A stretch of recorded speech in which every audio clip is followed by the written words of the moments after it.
तदासीन्नो सदासीत् तदानीं नासीद्रजो नो व्योमा परो यत् किमावरीवः कुह कस्य शर्मन्नम्भः किमासीत् गहनं गभीरं सृष्टि से पहले सत नहीं था, असत भी नहीं, अंतरिक्ष भी नहीं, आकाश भी नहीं था। छिपा था क्या, कहाँ, किसने ढका था? उस पल तो अगम अतल जल भी कहाँ था।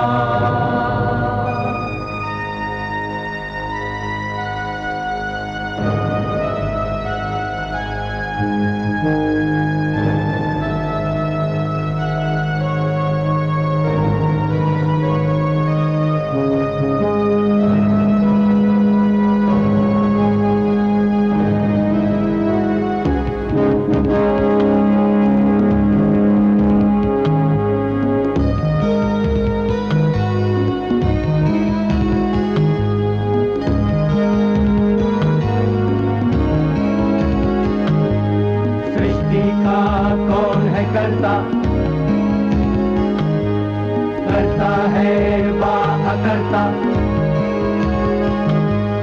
ऊंचे आकाश में रहता, सदा अध्यक्ष बना रहता, वही सचमुच में जानता या नहीं भी जानता है, किसी को नहीं पता, नहीं पता, नहीं है पता, नहीं है पता।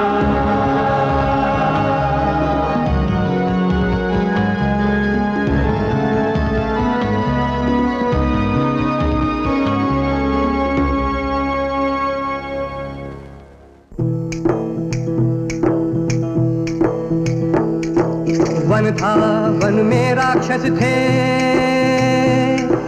राक्षस के मन में वन अंधा। वन था, वन में राक्षस थे, राक्षस के मन में वन अंधा, राक्षस के मन में वन अंधा। इसलिए युद्ध अनिवार्य, अब राम लखन केवल थे योद्धा, राम लखन केवल थे योद्धा।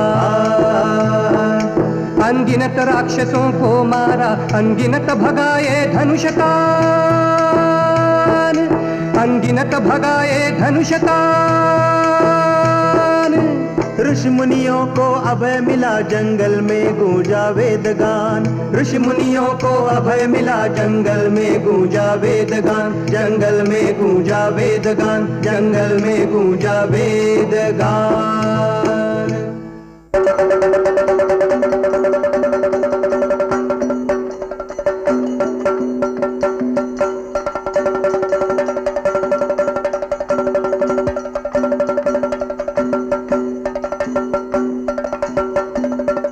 राक्षस सभ्यता में भी नगर और बाग बगीचों का वर्णन है, पर खेती का नहीं। वो अभी तक कबायली थे। रावण का ब्राह्मण होना शायद इस ओर इशारा है कि उसका पिता ब्राह्मण था, जिसे कबायलियों ने अपना सरदार बनाया। रावण का विद्वान होना इस बात का प्रतीक है कि राक्षसों का आर्यकरण शुरू हो गया था। राक्षसों के साथ संघर्ष अनिवार्य था। युद्ध में भारी संख्या में राक्षस मारे गए और वन प्रदेश में आश्रम वासियों की जीवन शैली स्थापित हो गई। इस तरह के कई किस्से रामायण में मिलते हैं। इनमें से एक घटना है राक्षसी शूर्पणखा की, जिसके नाक और कान लक्ष्मण ने काट लिए थे।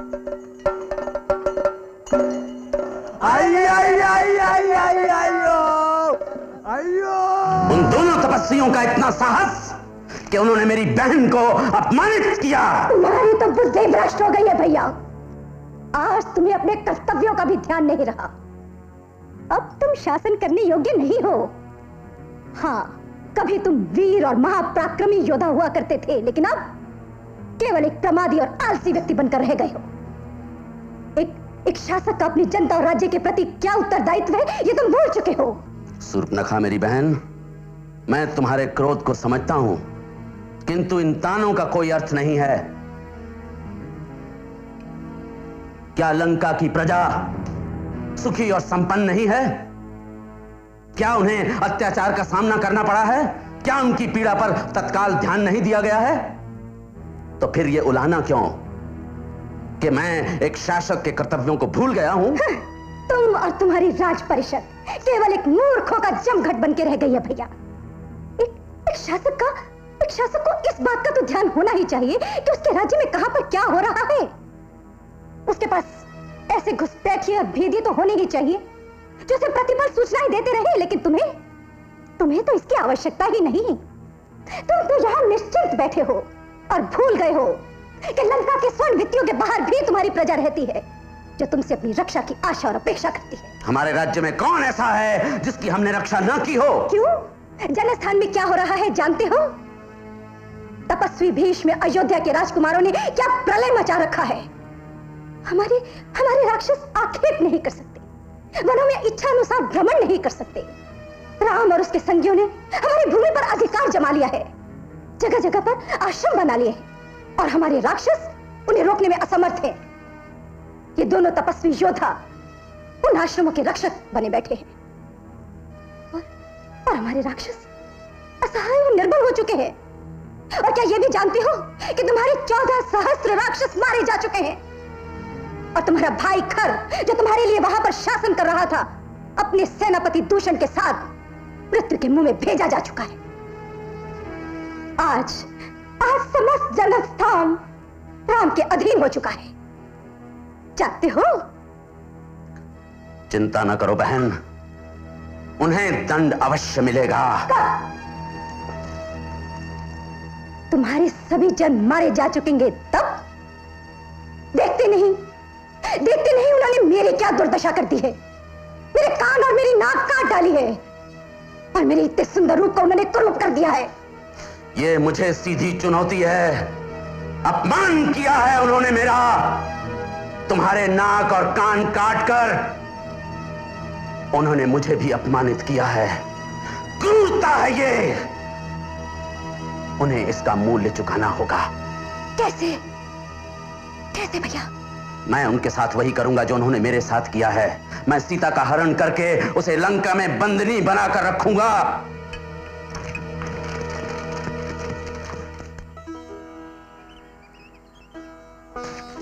ये दृश्य भास के प्रतिमा नाटक के 5वें अंक से है। मैथिली, तुम्हारा तप कैसा चल रहा है? आर्यपुत्र आपकी जय हो। यदि तुम्हारे धर्म कर्म में बाधा ना पड़े तो बैठे। जो आपकी आज्ञा।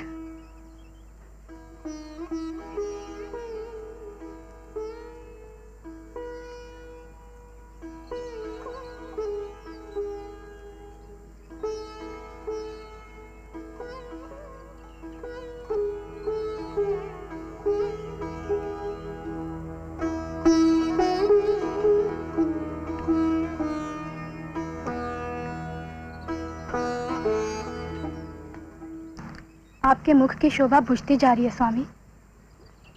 इससे मुझे ऐसा लगता है मानो आपके हृदय में कोई गहरा दुख है।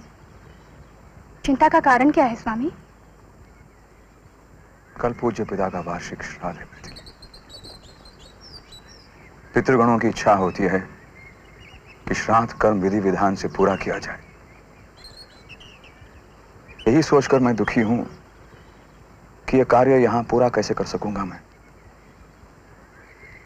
वैसे तो मेरी वर्तमान परिस्थिति को समझते हैं, इसीलिए जो कुछ भी चढ़ाऊंगा मैं उसी से तुष्ट हो जाएंगे। फिर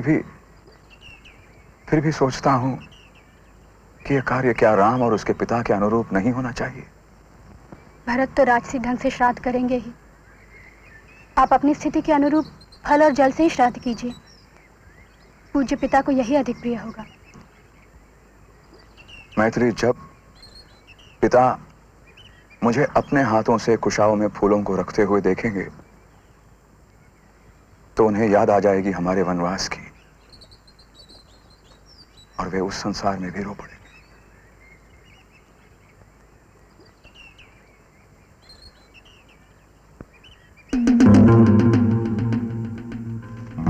मैं हूं अजितेंद्र। मैंने सन्यासी रूप धरा है छलने उस रघुनंदन को। घृणा बहुत है मुझको उससे, मारा उसने खरदूषण को। स्वर और पद से अशुद्ध आहुति धारा की तरह मैं उस जनक पुत्री सीता को हरण करने की इच्छा लिए जा रहा हूं। मैं एक अतिथि की तरह व्यवहार करूंगा। ये रहा राम के आश्रम का द्वार।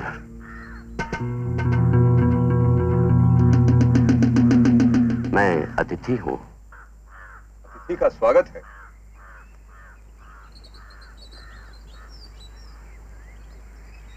ये तो कोई महात्मा है। भगवान प्रणाम। कल्याण हो।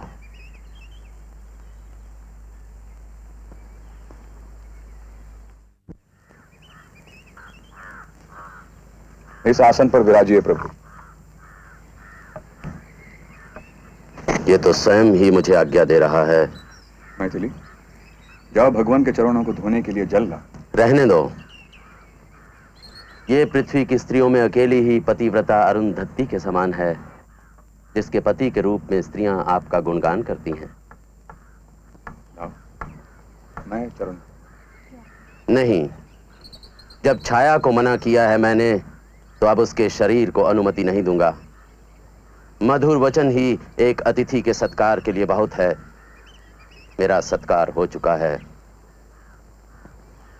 कृपया बैठिए। मैं अब एक ब्राह्मण की तरह व्यवहार करूंगा। श्रीमान, मैं कश्यप गोत्र का हूं। मैंने वेद की समस्त शाखाओं, मनुस्मृति, माहेश्वर रचित योग शास्त्र, बृहस्पति रचित अर्थशास्त्र, मेघातिथि के न्याय शास्त्र और प्राचेत के श्राद्ध कल्प पद्धति का अध्ययन किया है। क्या कहा आपने प्रभु? श्राद्ध कल्प पद्धति? दूसरे सभी शास्त्रों को छोड़कर आपने केवल श्राद्ध कल्प के विषय में ही उत्सुकता प्रकट की है। क्या बात है? भगवान, मेरे पिता नहीं रहे, इसीलिए अब यही शास्त्र मेरे लिए उचित है। संकोच ना करें, पूछिए जो पूछना चाहते हैं। प्रभु, पिंडदान के समय मैं किस वस्तु से पितरों को संतुष्ट कर सकता हूं? वत्स, जो श्रद्धा से दिया जाए वही श्राद्ध है। और जो अश्रद्धा से दिया जाता है प्रभु, उसे पितर अस्वीकार कर देते हैं। इसीलिए मैं आपसे विशेष वस्तु के बारे में पूछ रहा हूं। तो सुने, मनुष्यों के लिए जो वस्तुएं बताई गई हैं वो ये हैं। वनस्पतियों में दर्भाकुश, औषधियों में तिल, शाकों में कलाय, मछलियों में महाशफर, पक्षियों में वाघर्निस और पशुओं में गाय, गेंडा या... आपने या कहा? इसका अर्थ है कोई और वस्तु भी है? है, किंतु उसे बल से ही पाया जा सकता है। मैं उसे पाने की इच्छा रखता हूं प्रभु, और पाने के लिए मेरे पास दो साधन हैं। यदि तपस्या असफल होती है तो धनुष है, और यदि धनुष असफल रहा तो तपस्या है। वे हिमालय पर ही रहते हैं। अच्छा, तो आगे कहिए। वे स्वर्ण पाश्र मृग कहलाते हैं। हिमालय के 7वें शिखर पर रहते हैं। शिव के शीश से गिरती गंगा का पानी पीते हैं। इनसे संतुष्ट पितर पुत्रों को जन्म देने का पूरा फल प्राप्त करते हैं और बुढ़ापे को छोड़ तेजस्वी हो स्वर्ग को जाते हैं। वे देवताओं की तरह ही स्वर्ग में रहते हैं, विमानों पर सफर करते हैं और जन्म और मरण रूपी बंधनों से मुक्त हो जाते हैं।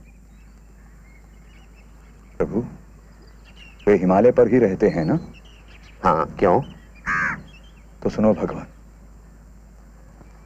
हिमालय या तो स्वयं ही उन स्वर्ण मृगों को मेरे सामने लाकर खड़ा कर देगा, या मेरे बाणों से छलनी होकर वो भी क्रोंच पर्वत की तरह दुर्भाग्यों को प्राप्त करे। इसका गर्व असहनीय है।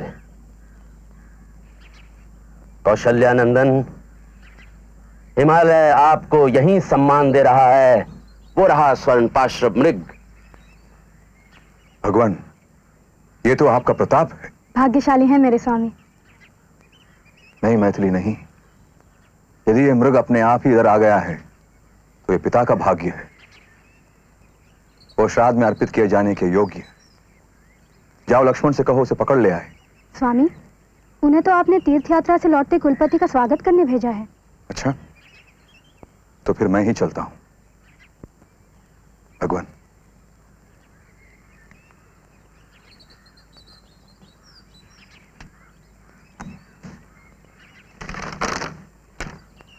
अरे तब तक मैं क्या करूं?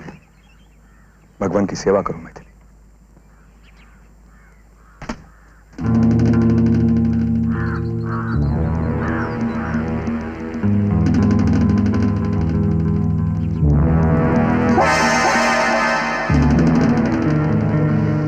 कौन हो तुम? क्या तू मुझे नहीं जानती? मैंने इंद्र आदि देवताओं और राक्षस के समूहों को युद्ध में पराजित किया है। ये देखकर कि मेरी बहन शूर्पणखा कुरूप बना दी गई, ये सुनकर कि मेरे दोनों भाइयों की हत्या कर दी गई, मैंने अपनी चाल से उस बलशाली राम को छला है। अब मैं हरण करके तुझे ले जाऊंगा। मृगनयनी, मैं रावण हूं। मुझे बचा लो। मेरे पराक्रम को सुन। इंद्र को किया परास्त, कुबेर को कपाया है, चंद्रमा को खींच मैंने धरती पर गिराया है, सूर्यपुत्र यम का मान मर्दन किया है मैंने, अपने शीश काट काट कर बल अजय पाया है। स्वर्ग को मैं धिक्कारता हूं क्योंकि वहां बसते हैं भयभीत देवता। धन्य है ये पृथ्वी जिस पर निवास करती है ऐसी सुंदर सीता। लक्ष्मण, मेरी रक्षा करो स्वामी। राम को पुकारो या पुकारो लक्ष्मण को या स्वर्ग में बैठे राजा दशरथ को, इन कायर पुरुषों के लिए की गई तुम्हारी पुकार मेरा कुछ नहीं बिगाड़ सकती। मृगों के बच्चे कभी शेर को नहीं डरा सकते। मुझे बचा लो मेरे स्वामी। मृगनयनी, ये विलाप क्यों? अब तू मुझे ही अपना पति मान। राम अपने सारे बल और देवदल की सहायता पाकर भी मुझसे युद्ध नहीं कर सकता। मैं तुझे शाप देती हूँ। धन्य हो प्रतिव्रता, तेरा तेज। अरे मैं आकाश में तेज गति से उड़ते समय सूर्य की दहकती किरणों से नहीं जला तो क्या तेरे इन थोड़े से शब्दों मैं तुझे शाप देती हूँ से जल जाऊंगा? मेरी रक्षा करो लक्ष्मण। हे जनस्थान में रहने वाले तपस्वियों सुनो।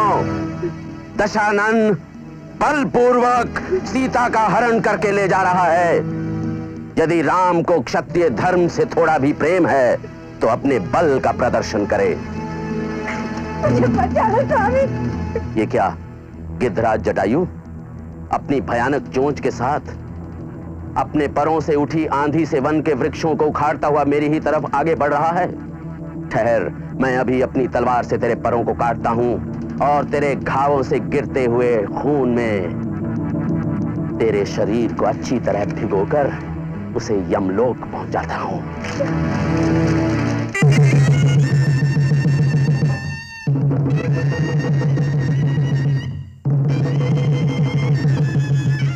रावण, तू कैसा अधम नीच है, भ्रष्ट कर रहा परनारी, जो माता है, जो बहन और रक्षा की जो है अधिकारी। ये धर्म नहीं, ये अधर्म। क्यों नरक यात्रा करता तू? जब तक जटायु ये जीवित है सीता को न ले जा सकता तू। रे चुप बुड्ढे खवीस, तू चोंच पंख अपने संभाल। क्या मरना उतनी बार तुझे जितने पंखों में बचे बाल? तो ले मर तू। कल मरना है तो आज, अभी तू मर जा। रावण के हाथों से मरकर सीधे पुण्यलोक में जा।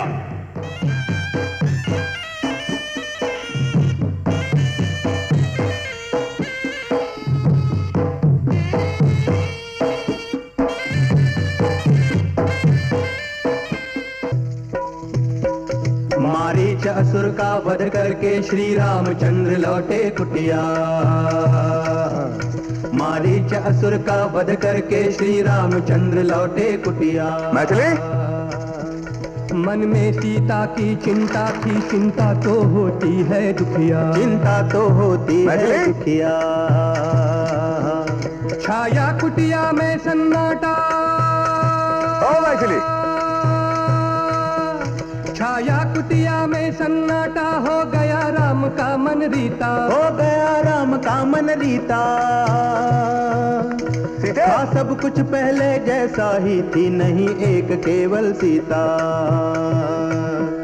था सब कुछ पहले जैसा ही, थी नहीं एक केवल सीता, थी नहीं एक केवल सीता, थी नहीं एक केवल सीता।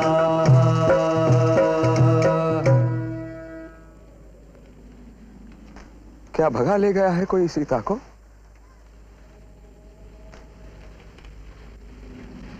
क्या हरण ले गया है मेरी सीता को?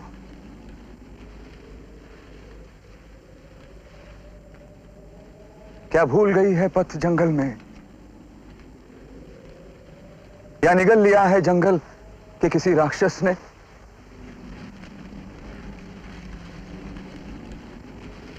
या फूल तोड़ने का पागलपन उसको ले गया है दूर? या चली गई है सरिता का जल लाने और लौट आएगी अभी कुछ ही पल में? सीते, तुम कहां हो सीते? किधर हो सीते? सीते,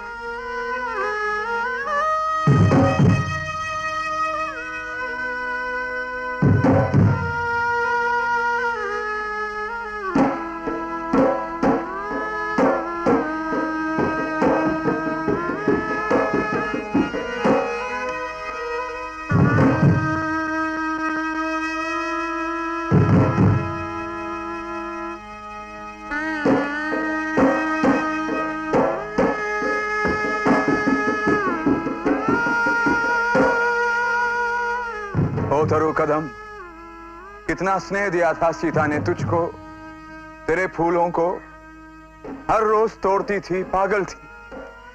क्या तूने छुपा लिया है उसको? नहीं, देखा है उसको तूने? वो कहां गई? ओ बिल्व वृक्ष, वो खिसले कोमल अंगों वाली, पिताभ वसंत धारिणी बिल्वोपमस्तनी। ओ तिलक वृक्ष, तू ही बतला सकता है वो कहां गई। तुझसे था उसे विशेष स्नेह। ओ मतवाले अशोक, तू शोक भाव से मुक्त, मैं शोकग्रस्त। मुझे अशोक कर, नाम परम सार्थक कर दे अपना, अपने जैसा ही मुझे बना। सीते,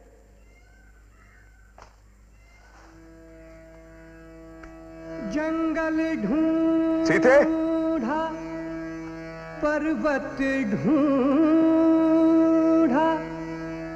पर सीता का पता ना चलता। घबराया मन कितना सहता, आँखों में अब नीर झलकता। आँखों में अब नीर झलकता। आँखों में अब नीर झलकता। मैं पापी हूं लक्ष्मण, मैं पापी हूं, जग का सबसे बड़ा पातकी। इसीलिए दुर्भाग्य बराबर मुझ पर ही करता आया है प्रहार। मेरे हृदय और प्राणों पर दुर्निवार। मैं पापी हूं सौमित्र, किए हैं अनगिन पातक मैंने जानबूझकर बारंबार। अपने कर्मों का कड़वा फल आज मिला है मुझको। मैं वंचित ही रहता आया, राज्य गया, मित्रों से बिछड़ा, माता से अलग, छूट गई पिता की छाया।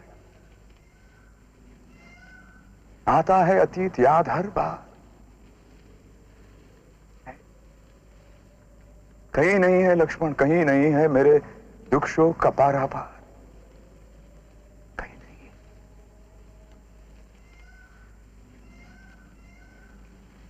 थी मेरे संग तो मैं असहनीय को भी सहन कर सका था। वो चली गई, लुप्त हो गई। लगता है मैं हूं अकाल का निष्पर्ण वृक्ष, ठूंठ, बंझार, और अब जला रहा है मुझे दावानल। मुझे भस्म होना है लक्ष्मण, मुझे भस्म होकर ही रहना है, मुझे भस्म होकर ही रहना है लक्ष्मण। नहीं आर्य, ऐसा न कहें। दुख त्याग कर धीरज धारें, उत्साह जगाएं, खोजें उनको, साहस मत हारें। आर्य, साहस जिसका साथी, वे ही शोक ताप के अंधकार में जला सके हैं यश की बाती।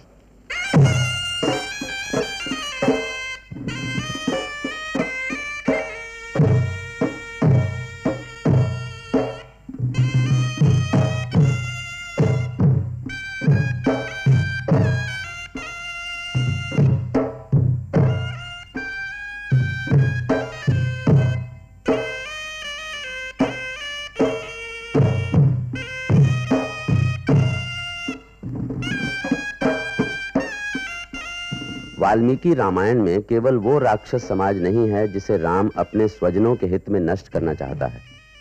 इसके अलावा वानर समाज भी है जिसका वैदिक समाज में विलयन हुआ। वानरों ने संधि तो राम से की, पर उनका रहन सहन राक्षसों से मिलता जुलता था। रामायण के वानर पाषाण काल के मनुष्यों जैसे लगते हैं, कंदमूल खाते हैं, मदिरा पीते हैं, उनके शस्त्र भी आदि काल के हैं, पत्थर, लठ, मुगदर वगैरह। यहां तक कि लड़ाई में दांत, नाखून और घूंसे भी इस्तेमाल किए जाते थे। वानरों का विलयन पूरी तरह शांतिपूर्ण नहीं था। वानर सरदार बाली और उसके भाई सुग्रीव की लड़ाई में राम को सुग्रीव का पक्ष लेना पड़ा।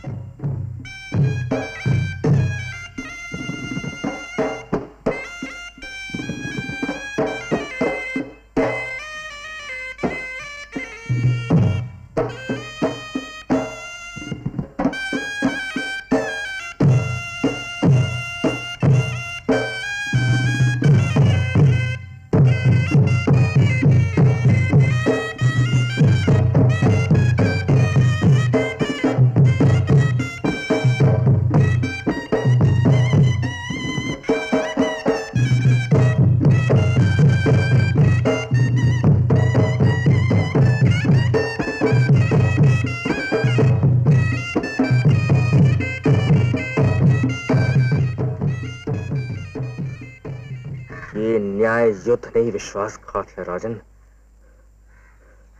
आपने उस युद्ध में हस्तक्षेप किया जिससे आपका कोई भी संबंध नहीं था। युद्ध में मेरा सामना ना करके वृक्ष के पीछे से आपने मुझ पर वार किया। आपने घोर पाप किया है राजन।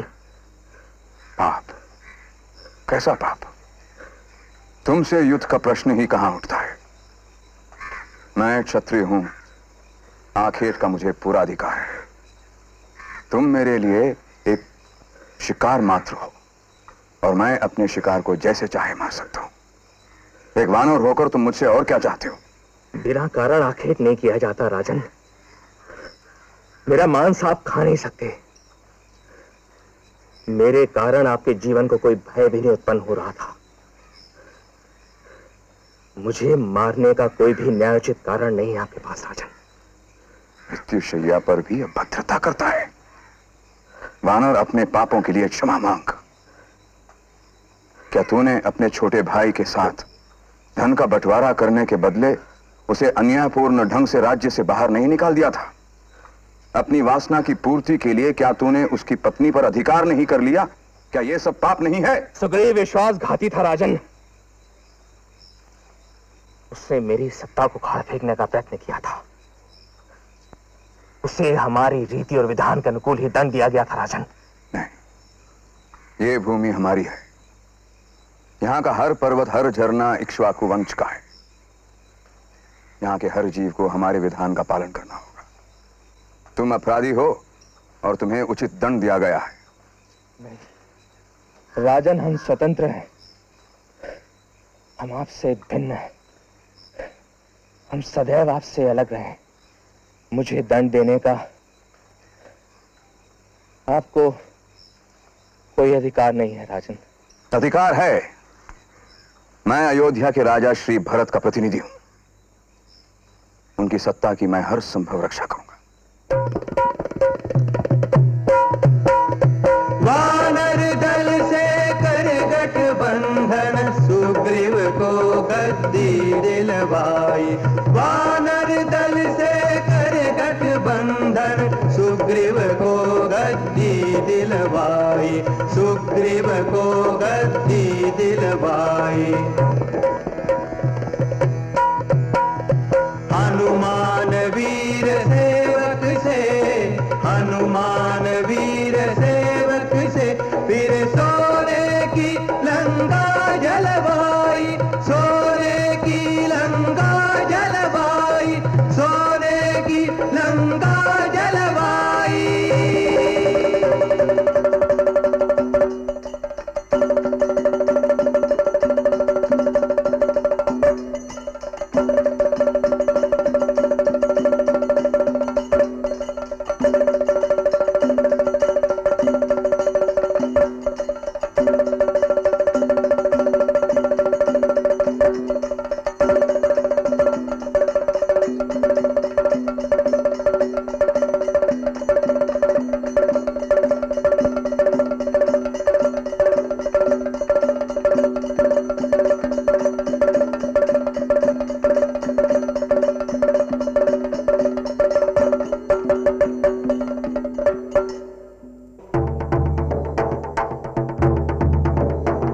छिड़ गया समर घनघोर महाजल की धारा सा रक्त बहा। छिड़ गया समर घनघोर महाजल की धारा सा रक्त बहा। श्री राम चलाते शर पर शर कटते जाते रावण के सर। श्री राम चलाते शर पर शर कटते जाते रावण के सर। हर बार नया सर उगाता रावण भय से सा भिड़ जाता। तब क्रोध राम को आया तो धन पर रख लिखित बाणों को। जब कानों तक खींचा धन को और छोड़ दिया जब तीरों को। जब कानों तक खींचा धन को और छोड़ दिया जब हीरों को। वे गिरे वज्र से रावण पर और गिरी गाज जो घूरे पर। रावण तब खड़ा रह पाया। धरती पर लौट गई काया। मद लोभ गर्व का गढ़ टूटा। घट पाप भरा फूटा फूटा। मद लोभ गर्व का गढ़ टूटा। घट पाप भरा फूटा फूटा। छिड़ गया समर घन घोर महाघन घोर महाघन घोर महा।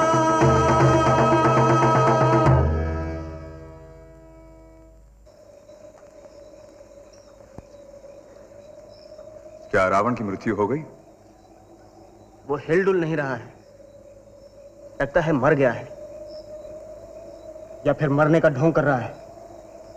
इन राक्षसों पर भरोसा नहीं किया जा सकता भैया। लक्ष्मण, ध्यान से मेरी बात सुनो। रावण एक बड़ा भक्त था, किंतु श्राप के कारण उसका जन्म राक्षस रूप में हुआ। उसकी यूं ही उपेक्षा ना करो। हमारा जन्म अवश्य राजवंश में हुआ है, पर हमें अपने महान पूर्वजों से राज्य नीति की कला सीखने का अवसर नहीं मिला। 14 वर्षों तक हम जंगलों में वानरों भालुओं के साथ भटक रहे हैं। अयोध्या लौटने पर राज्य का भार मुझे सौंप दिया जाएगा, पर मैं एक राजा के कर्तव्य को नहीं जानता। मैं यह भी नहीं जानता कि एक राजा के लिए उचित क्या है, अनुचित क्या है। कौन देगा इसकी शिक्षा मुझे? मैं भविष्य को लेकर भयभीत हूं।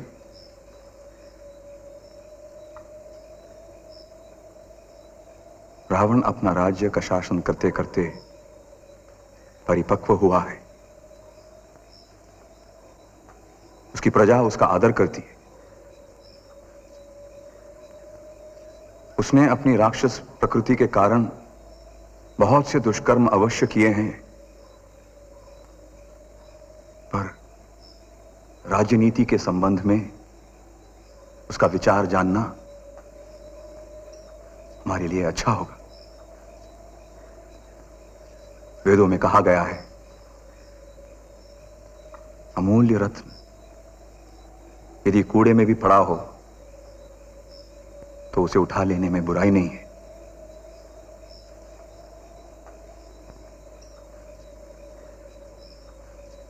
जैसी आपकी आज्ञा आ रही।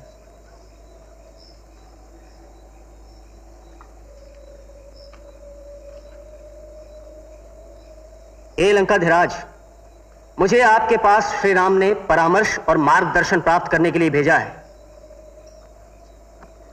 राजन, मुझे उत्तर दें।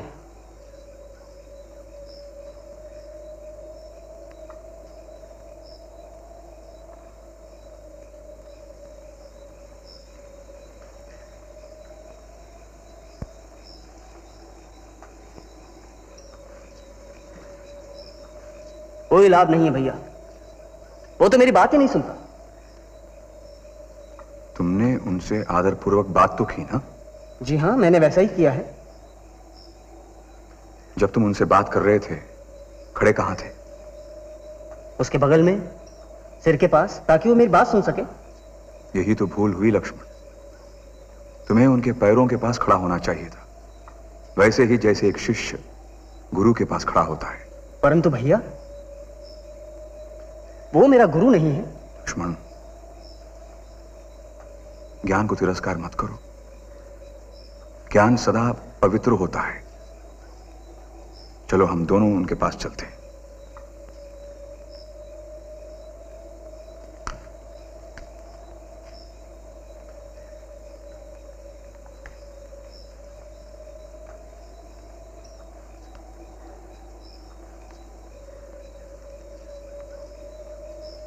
महाराज,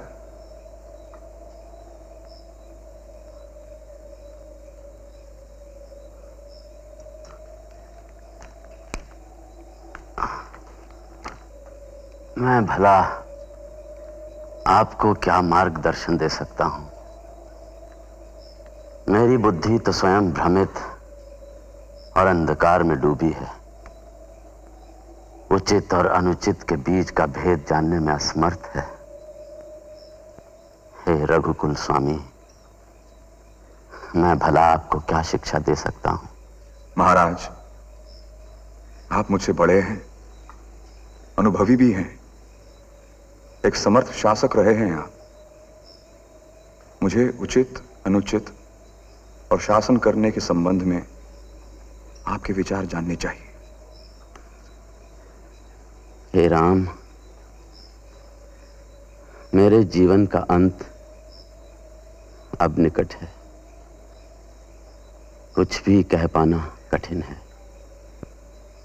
फिर भी थोड़ा बहुत जो कहता हूं वो सुने।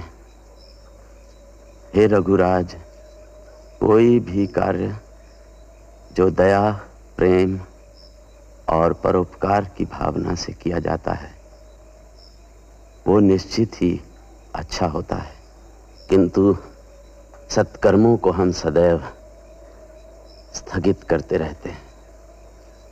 अगर आप कोई सत्कर्म करना चाहते हैं तो उसमें देरी न करें, उसे तुरंत कर डालें, नहीं तो बाद में उसे पूरा करने में कठिनाई होती है।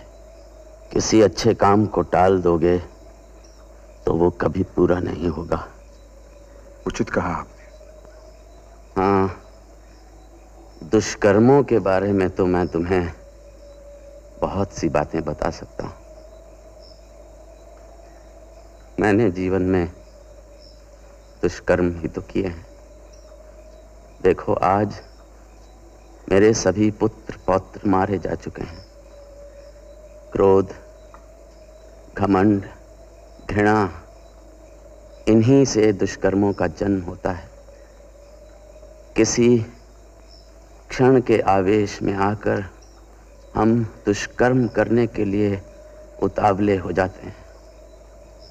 जब सुर्पनखा रोती चिल्लाती बिलखती हुई मेरे पास आई तो सबसे पहले मेरे मन में यही विचार उठा कि सीता का हरण करके इस अपमान का बदला लूंगा। थोड़ा भी नहीं रोका, तनिक भी नहीं सोचा, किंतु बल्कि जितनी शीघ्रता से हो सका ये कार्य को पूरा कर डाला। जैसा कि हे रघुवंशियों के स्वामी, जैसा कि दुष्कर्मों की प्रवृत्ति होती है कि वो चिल्ला चिल्ला कर अपने पूरे होने की मांग करते हैं, किंतु बुद्धिमान व्यक्ति वो होता है जो क्रोध, घृणा और घमंड से प्रेरित होकर कार्य करने में अपने को रोकता है। उचित अनुचित के बारे में मेरा यही ज्ञान है। हे राम, इस ज्ञान का तुम सदुपयोग करना और मेरे अपराधों को क्षमा करना।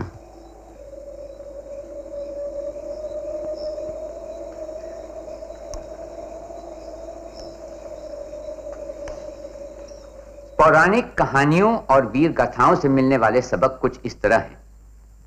सच्चाई से मुंह न मोड़ना, मरते दम तक वचन निभाना, वीरता, भलाई और सामाजिक सुख के लिए त्याग। इनमें हकीकत और कल्पना ऐसे गुंथे हुए हैं कि इन्हें अलग नहीं किया जा सकता, और यह सम्मिश्रण एक काल्पनिक इतिहास की शक्ल ले लेता है जो भले हमें यह न बता पाए कि असल वाकयात क्या थे, लेकिन इससे भी ज्यादा अहम बात बताता है कि आम लोगों ने किस तरह अपनी तारीख को दोहराया है, अपने वीर पुरखों के कारनामों के बारे में उनका क्या तसव्वुर था, उनके क्या आदर्श रहे होंगे। इसलिए चाहे यह हकीकत हो या दास्तां, ये अवाम की जिंदगी का एक हिस्सा बन जाता है। रोजमर्रा की उमस और नीरसता से ऊपर उठने में उनकी मदद करता है, सच्चाई और जुस्तजू की राह दिखाता है, भले ही आदर्श बहुत दूर हों और वहां तक पहुंचना मुश्किल। हिरण्यगर्भात् समवर्तताग्रे भूतस्य जातः पतिरेक आसीत् सदाधार पृथिवीं जामुते मां कस्मै देवाय हविषा विधेम।